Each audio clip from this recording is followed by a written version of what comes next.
Ang Mandaue City adunay gibanabanang 6,000 ka mga drug surrenderers gawas sa monitoring sa kapulisan kung namalik ba sila sa illegal nga kalihukan. Ang dakbayan sa Mandaue moatiman na usab og tigamitan o ginadling drugas nga dili na mada sa community-based rehab program sa dakbayan apan kinahanglan na gyud og medical intervention. Ano ang RTV presents ni Chona Carion. Ang kapulisan subsub sa kampanya batok sa ginadiling drogas base usab sa kamanduan ni Presidente Rodrigo Duterte.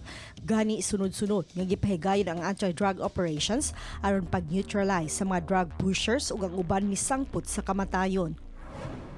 Ang paghatag og second chance aron magbag-o ilabi na sa mga tigamitan o ginadiling drogas may usa sa prioridad sa Mandaue City.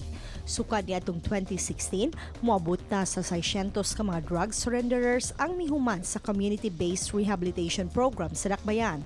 Alang kini sa mga low-affected drug users. Apan sa mga gihulagway nga moderately affected drug users, dili lamang counseling ang gikinahanglan kundi medical intervention. Voluntary on the part of the patients to come for management. And we will be dealing more with the medical aspect of the management. Of course, there is the counseling part that should always be present also. That had been taken into consideration, even the aftercare. Dream come true sa Mandaue nga sila ang napiling pilot LGU alang sa outpatient drug rehabilitation sa Visayas Region nga gitawag og Mandaue City Recovery Clinic.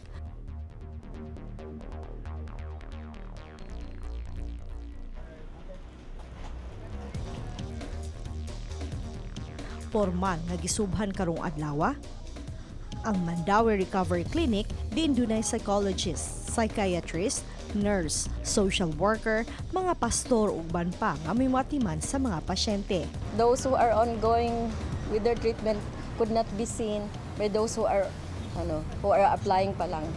So confidentiality. Sa Kapin usa ka libo nga gipaubos sa assessment, gibanabanang moabot og 600 ang moderately affected drug users nga taga Mandaue ug sila ang unang atimanon. We need a comprehensive approach to the drug problem, no? Aside from the crime prevention, it is also important for us to address the drug rehabilitation. Kay kung saan man ang surrenderers, kung dili mo undergo og rehabilitation. Base sa record, moabot sa 6,000 ang mga drug surrenderers sa dakbayan sa Mandaue.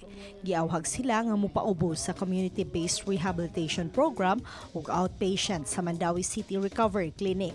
Ang programa gibanabanang moabot sa 4 hangtod 6 ka buwan.